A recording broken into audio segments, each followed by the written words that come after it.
Hey, welcome back to my studio.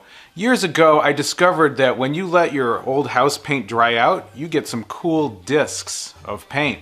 We're going to be painting with these today, so grab a glass of wine and follow along. Let's get started. Alright, here's a life lesson you don't want to learn the hard way. If you want your paint to stick to a laminated surface, sand everything. Do a decent job of it too. Front, sides, everywhere. Alright, first things first, I'm going to mark out where I want each of these discs to go. So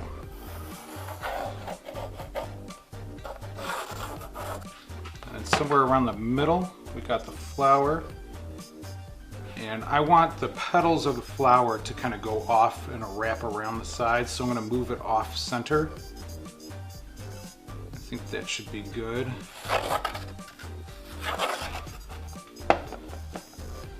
Alright, so the flower leaf will go somewhere around here.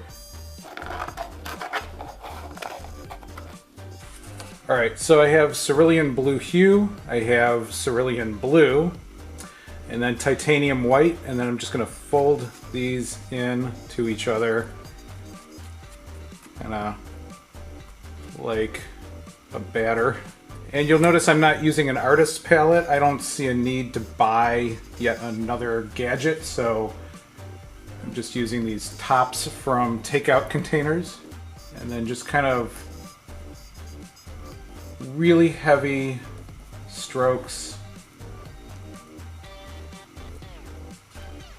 Alright, and then just really heavy, put this on.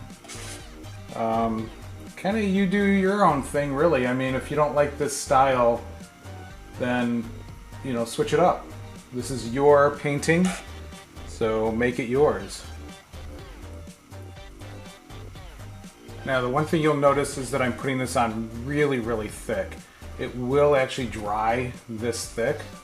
You just have to be patient and leave it to do its thing and dry. Obviously, if you try and paint over this at this point, you're just going to be mixing colors.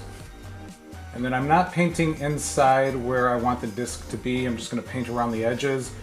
It will not only let me have a space to put some adhesive, but it will also kind of be an indicator of where I wanted it originally. I don't have to go and try and figure that out again. Now you do want to kind of fill in a little bit around where the disc will go, just so that you have something behind there. When you're painting the edges, try and go in the direction that you've been painting on your canvas, especially if you're able to see the brush strokes like you are on mine. Otherwise, I mean, it's kind of up to you. I just like everything to look like it's just wrapping around.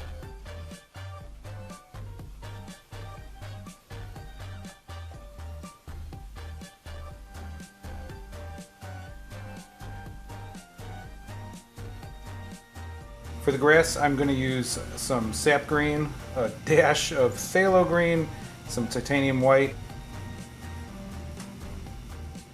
Now I switched brushes to this kind of fluffy makeup brush that my wife was going to throw out, so I'm not really getting the kind of application that I really want, that heavy, thick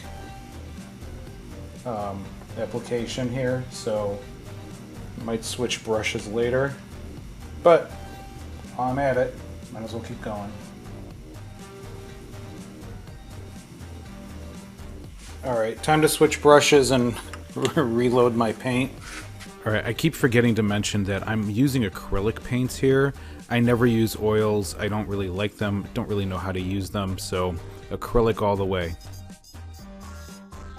Alright. Alright, so for the clouds, it's just a lot of white with literally a dot of black. Kind of puff these clouds in here.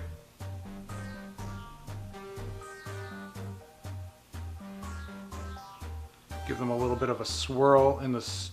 When you paint them on, give this a little bit of a swirl to the stroke and make them less squared off.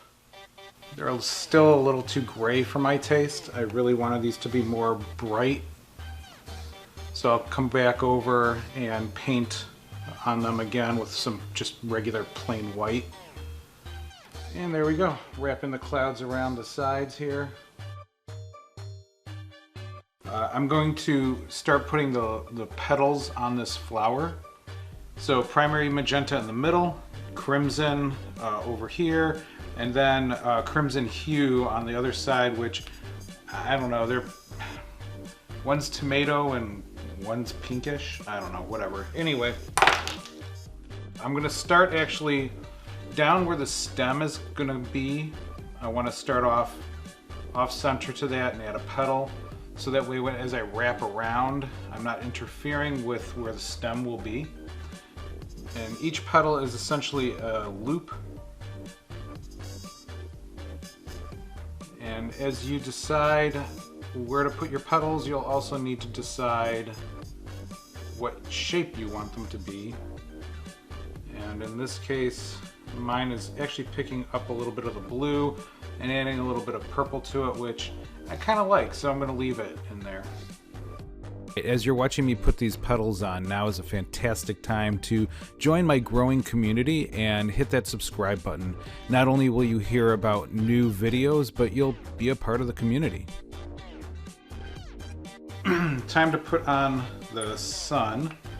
And I'm going to use this caulk because it's basically what I got, but I also think it's going to just hold everything on better.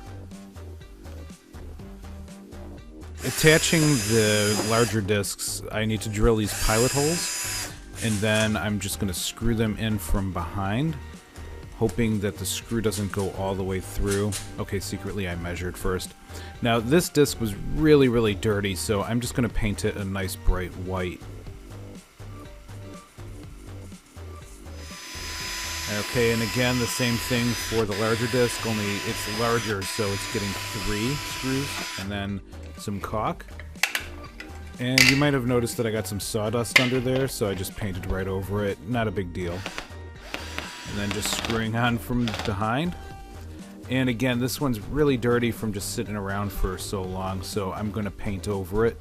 I also think it will match the rest of the painting much better. Alright. I'm going to add in, while I'm waiting for this all to dry, I'm going to add in some detail here. Just some little dots of kind of a violet color. And just putting in these little, I guess they're the stamen of the flower.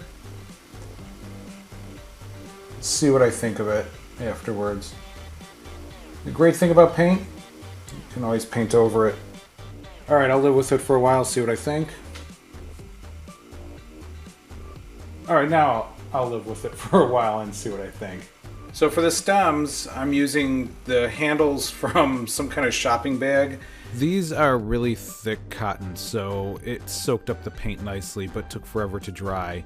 Once it did, though, I just hot glued them in place. That held really well. I was really impressed. And then I had to extend this stem because I miscalculated where I put the flower, but it worked out nicely.